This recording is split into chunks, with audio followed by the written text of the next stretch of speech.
Shuhem për llafazone, ja sa fjalë në ditë thonë gratë.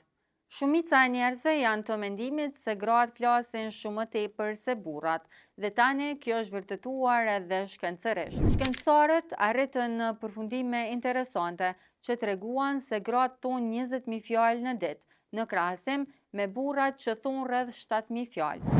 Hulumtuesit kanë treguar se kjo është për shkak të një doze më të lartë të një proteine në tru të gratë, e quajtur FOXP2. Hulumtuesit nga universitetet botërore zbuluan se gratë kanë një dozë më të lartë të kësaj proteine në tru, e njohur edhe si proteina e gjuhës. Për shkak të kësaj, ato mësojnë të flasin shumë më herët se meshkujt dhe konsumojnë deri në 13.000 fjalë më shumë në ditë se ata. Ekspertët erdhën në këtë përfundim duke ekzaminuar mejt meshkuj, të cilët lëshojnë më shumë tinguj se femrat. U zbulua se meshkujt kanë një nivel më të lartë të kësaj proteine, ndërsa tek njerëzit situata mes gjinive është e kundërt.